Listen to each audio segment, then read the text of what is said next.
Campina Grande, quarta-feira, 8 de janeiro. Hoje comemora-se o Dia do Fotógrafo e Dia da Fotografia. Foi-se os tempos em que nós usávamos as máquinas fotográficas. Muitos profissionais que registravam momentos inesquecíveis, festa de casamento, aniversário, réveillões e tantos outros acontecimentos, hoje estão sendo substituídos pelo celular. Todo o usuário de celular costuma registrar aquelas horas ou aqueles momentos inesquecíveis através de selfies. De sorte que hoje o profissional fotógrafo praticamente está em extinção. Opção para a Vida, dentro de instantes, estará trazendo outra vez o reverendo Hernandes Dias Lopes, falando sobre luz.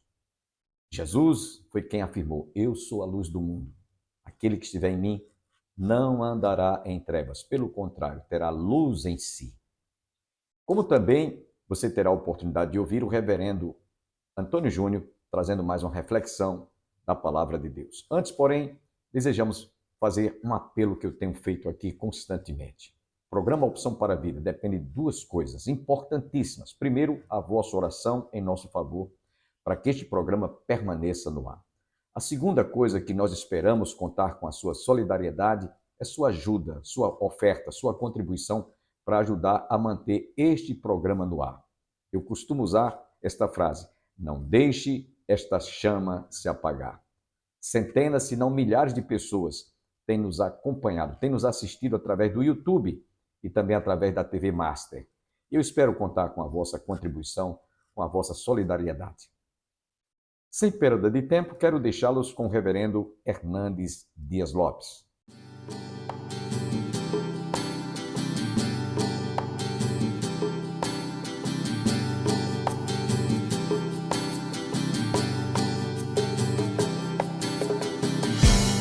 Não existem pessoas neutras.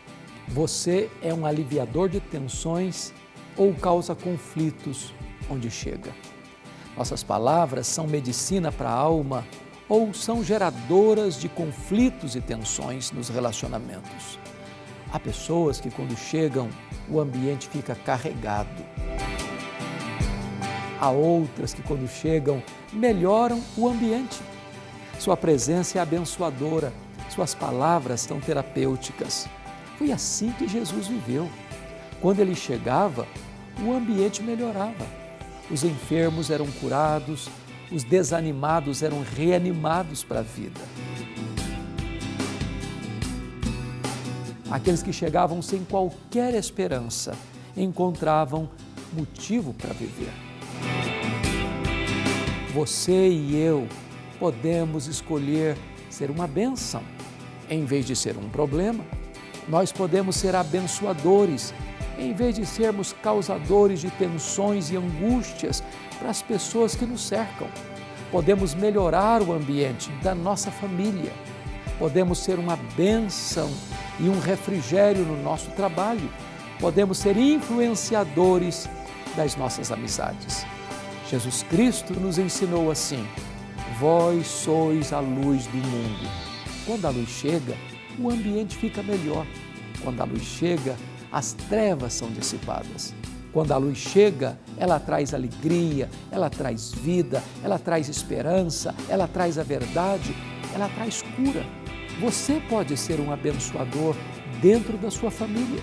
Você pode ser um instrumento da graça de Deus lá na sua escola, lá no seu trabalho, para que as pessoas que convivem com você possam amar a Deus, possam amar a vida, possam investir na família e possam ser abençoadores onde estiverem.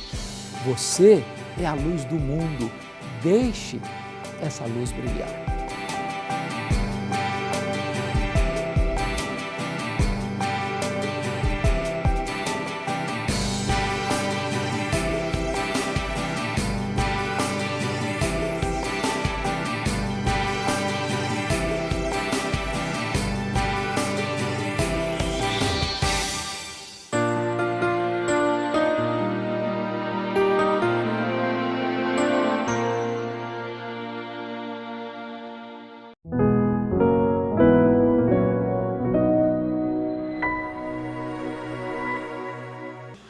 promover a paz e a reconciliação na igreja.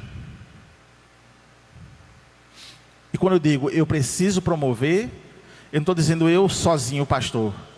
Cada um de nós somos responsáveis de promover a harmonia na igreja, a unidade na igreja. E para isso nós precisamos aprender quais passos eu vou dar para restaurar a unidade com o meu irmão.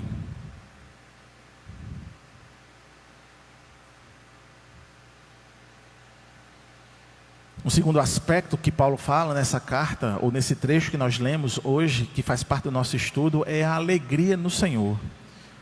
Ele diz no versículo 4, alegrai-vos sempre no Senhor.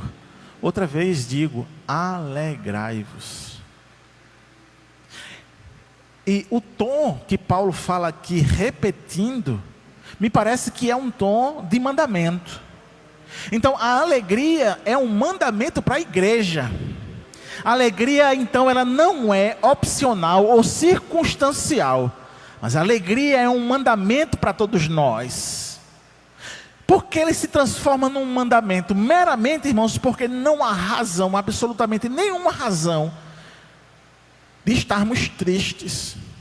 A não ser que eu olhe para as coisas seculares, a não ser que eu olhe para as coisas do mundo, a não ser que eu olhe para as paixões deste mundo. Mas quando eu olho para o Senhor, que é o meu referencial, então eu entendo aqui a alegria como um mandamento.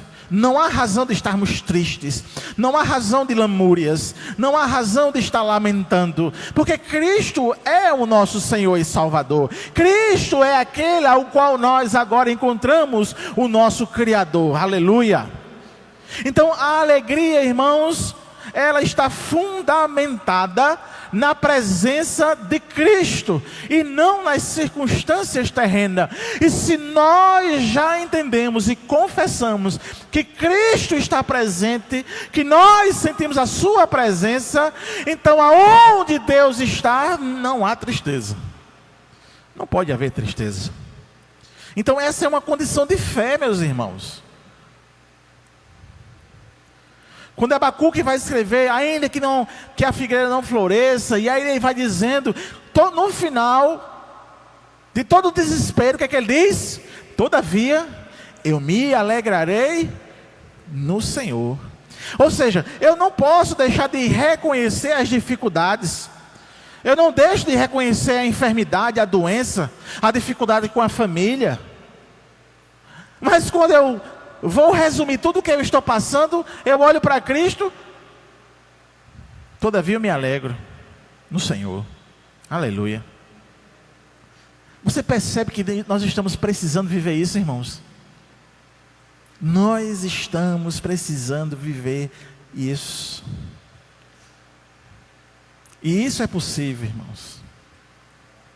Agora, outra coisa que eu extraio aqui desse texto é que a alegria que nós temos no Senhor, ela serve de testemunho para o mundo.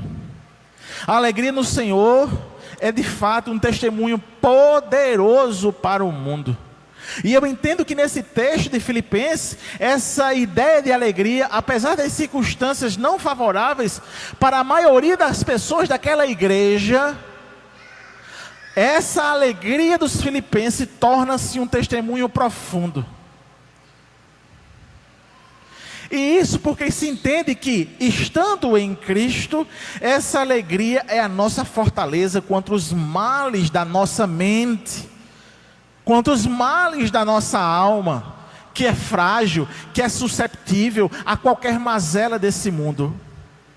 Então, em tempos de dificuldade, ela aponta para a confiança que temos em Deus. Portanto, a alegria de estar em Cristo, irmãos, ela transcende qualquer momento que nós estamos vivendo, porque essa alegria está baseada no próprio Deus. É alegria indizível. É alegria, irmãos, que a gente não tem como explicar. Mas o crente vive ela. Então, meus irmãos e irmãs, a nossa vida deve ser então um reflexo dessa alegria do Senhor. E você deve cultivar isso na sua vida. Cultive a alegria do Senhor, que é inabalável, que é independentemente das circunstâncias que você enfrenta. E é interessante que é nos momentos mais obscuros, é nos momentos mais difíceis, é nos momentos mais cruciais da nossa vida, que nós nos apegamos ao Senhor em oração, e de repente nós somos invadidos com um gozo, uma alegria que nós não podemos explicar.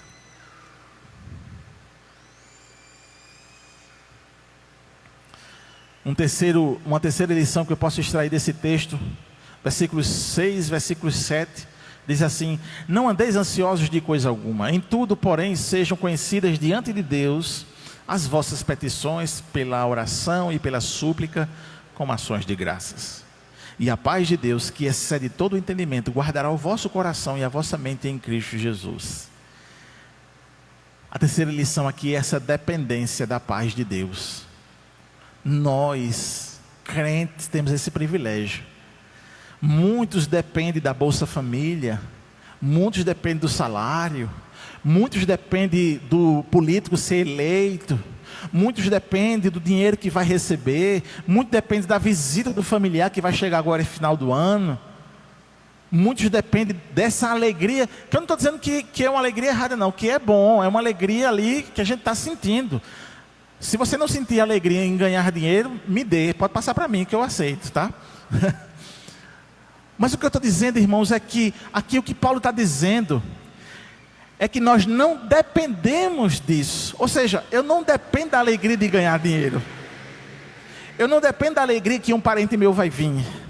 Eu não dependo da alegria de uma viagem. Eu não dependo da alegria daqui momentânea. Porque eu tenho que depender da alegria e da paz que vem de Deus. Que essa é estável, perene, eterna. Então, essa paz de Deus, ela é resultado da nossa fé, da nossa confiança. A paz não é a ausência de problemas, mas é a presença de Deus em meio aos problemas. Temos a oração como solução para a ansiedade, e esse texto aqui é muito claro nisso. A combinação de oração, de súplica, de ações de graça, reflete uma confiança total em Deus, que resulta em uma paz que excede o entendimento humano. E essa paz de Deus, essa dependência da paz de Deus, sabe o que ela faz? Ela guarda a nossa mente, ela guarda a nossa alma, ela nos dá segurança. A paz de Deus, ela age como uma sentinela, protegendo nossas emoções e pensamentos contra o desespero, contra a dúvida, contra a depressão, contra a ansiedade. E de fato isso é verdade. Há esse efeito sim nas nossas vidas. Crendo, confiando, exercendo a nossa fé em Deus, essa paz do seu Espírito nos invade de tal forma que guarda a nossa mente, que guarda os nossos pensamentos. E em que isso vai desembocar? Isso vai transbordar para a pureza dos nossos pensamentos e de nossas ações. Porque se nós somos pautados pela ansiedade do nosso dia a dia, se somos pautados as decepções nossas do dia a dia, se nós vivemos de acordo com os problemas do nosso dia a dia, o que a gente vai transbordar é isso. Eu me lembro que eu estive ensinando ao pessoal lá da Liberdade, e quando tiver uma oportunidade também estarei ensinando aqui, sobre a questão do ordinário se transformar no extraordinário. É que muitas vezes a gente trabalha, eu acho que eu falei para as auxiliadoras, enfim, ou foi no coral, mas o que eu estava dizendo é que a gente está sempre no ordinário, fazendo coisas no ordinário. Deixando o filho na escola, indo trabalhar, tudo no ordinário. E a gente pensa que Deus não está trabalhando nisso. O fato é que eu explicava muitas das vezes porque eu entendia o meu relacionamento, por exemplo, com o pastor Bosco. Nesses 4 anos já vai fazer. É porque, como eu trabalhei num regime militar, eu trabalho não, né? Eu estou lá, mas eu não sou mais tanto militar como era, como eu usava farda. Mas no regime militar você entende o que é disciplina e hierarquia. Você entende muito bem claro quem é o seu superior, de quem é a responsabilidade. E aí por isso que eu não tenho nenhum problema em entender que pastor Bosco é meu pastor superior, é o pastor presidente, é o pastor titular, acabou. E que tudo que ele faz ou deixa de fazer, a responsabilidade é dele. Entende, irmãos? Então, eu trabalhava no ordinário para viver o extraordinário espiritual. Lidar com o pastor Bosco é viver o extraordinário espiritual. Amém, Luísa? Amém. Mas eu aprendi isso no ordinário. Amém? Então eu penso, meus irmãos, que as nossas ações no ordinário refletem muitas das vezes o que nós vamos transbordar. Meu pai, toda a igreja sabe, ele teve um AVC, ele foi internado e eu fui visitar ele na UTI. E quando eu visitei ele, fui o primeiro aí, eu vi ele entubado, não, vi ele só com a sonda gástrica, e na outra vez que eu fui, ele já estava com um tubo. E eu fui e vi, no primeiro dia eu contei até a Irama que tinha umas psicólogas antes de entrar. As psicólogas diziam, se você passar mal, eu passei mal com um aviso delas. Mas eu entrei na UTI, acostumado. Aí entrei na UTI, mas eu não tinha visto meu pai, né? Uma coisa é você ver os outros, outra coisa é você ver seu pai. E eu entrei e vi, conversei com o médico, depois fui de novo, vi ele entubado, conversei com o médico. Só que, digamos assim, eu já estava acostumado, experimentado para esse tipo de coisa. Porque eu não me parava em quê? No desespero de ver ele entubado, dizer, meu Deus, meu pai vai morrer, e entrar no desespero. Não, eu fiquei tranquilo, eu fiquei calmo. Esperando em quem? Em quem poderia fazer, irmãos. Entende, irmãos? Em quem poderia realmente fazer, em quem estava no controle. Ou você é crente ou não é. E eu penso que eu fui crente. Porque estava na mão do Senhor ali. Aí o meu irmão, um dos mais velhos, ele entrou, em outro momento, ele entrou em desespero. Quando ele viu, aí papai vai morrer, não sei o que e tal. E entrou em desespero. Aí foi que eu saquei. Eu disse, rapaz. A diferença de quem tem a fé em Deus, de quem entende que Deus está no controle, de quem vive pela aparência. É tanto que parecia que eu estava mentindo. Um irmão meu perguntava, não, ele está estável. Um dos mais velhos, ele está estável. Quando o outro mandou uma mensagem, rapaz, papai vai morrer, não sei o que, e aquele disse, aí o outro ligou para mim e disse, não, tem calma, ele está estável. A gente não tem como dizer, porque está estável, ele está estável. Aí agora papai está em casa, doido para falar, e os cuidadores dizendo assim, Júnior, é impressionante como teu pai é forte, e tua mãe. Mamãe já está andando de novo. Já estou com medo dela ir atrás de papai de novo e se machucar. Mas eu entendo, irmãos, é que as minhas ações estão pautadas nos meus pensamentos.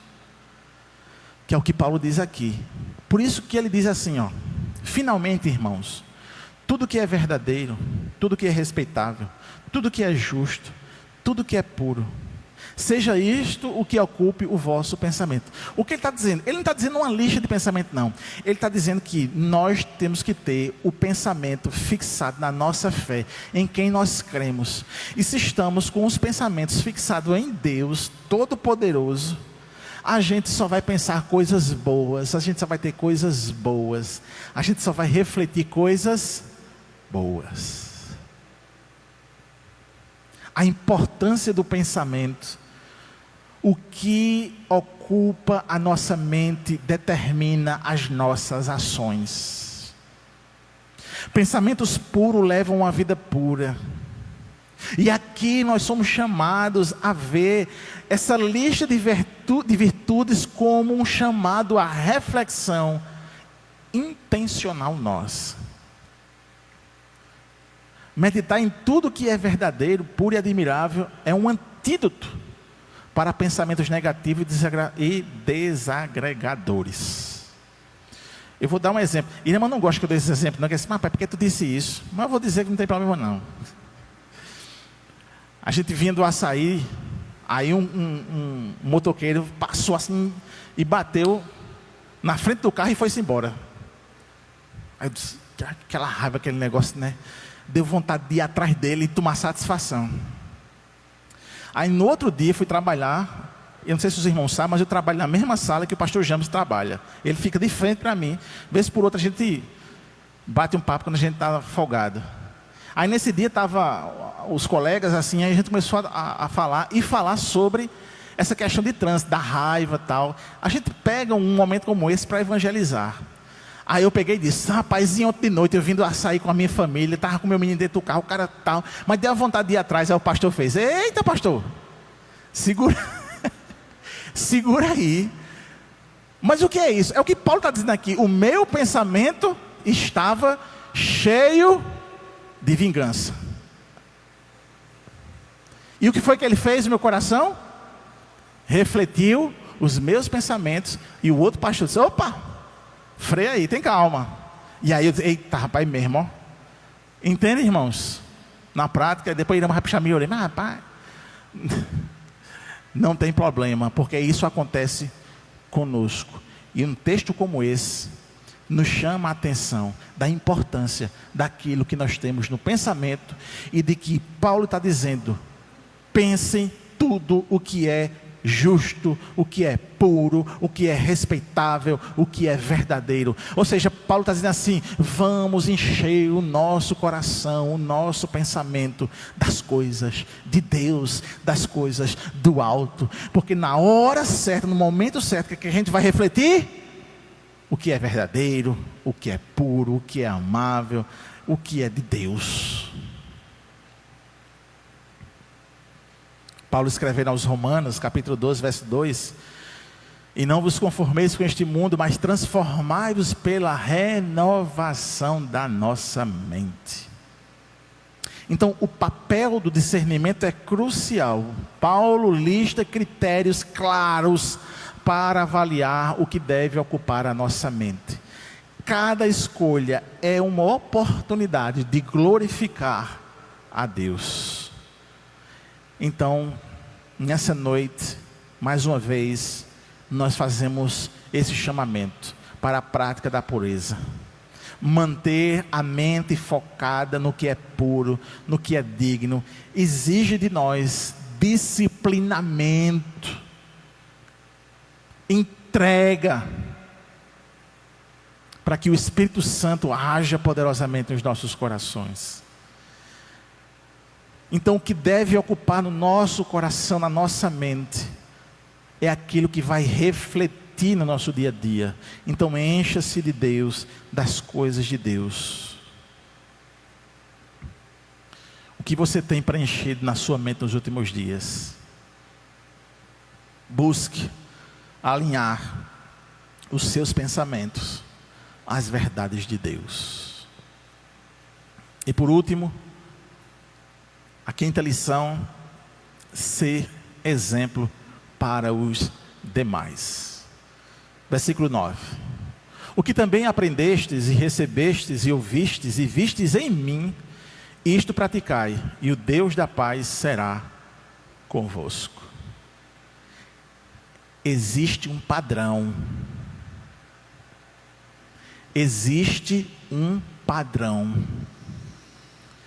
Paulo, um líder, um pastor, um missionário, ele se coloca como exemplo para os irmãos de Filipos. Lembremos, ele está preso, ele já sofreu muitas coisas, mas ele não manda para lá reclamações, ele não manda murmúrios, ele não manda queixas. Ele adora Deus. E ele experimenta essa paz de Deus.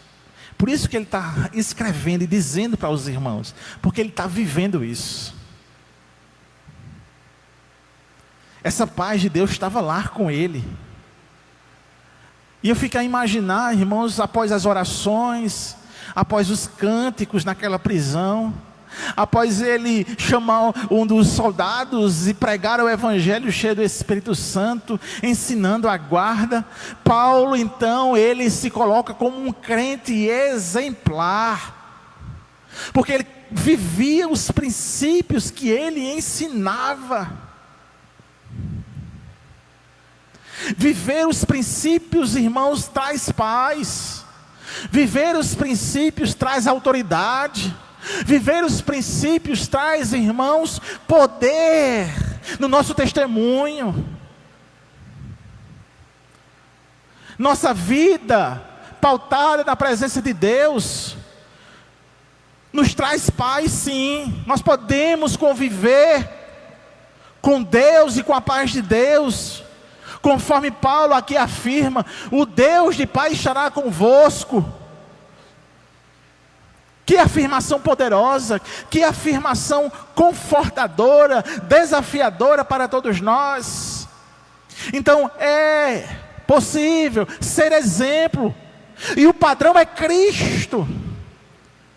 E Paulo está dizendo aqui que ele era esse padrão, e Paulo demonstra nessa carta que ele era esse padrão. Gente, acabe aí com essa confusão.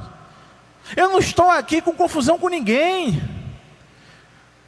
Gente, alegre do Senhor, nós somos salvos, o nosso nome está escrito no livro da vida. Pare de estar murmurando, reclamando, não fique com medo, fique firme. Nós somos cidadãos dos céus, aleluia. Nós somos resgatados com um preço alto, o sangue do Cordeiro. Jesus é o nosso Senhor, não é César, não é absolutamente nada desta terra, mas Cristo Jesus. E isso era o testemunho de Paulo, preso.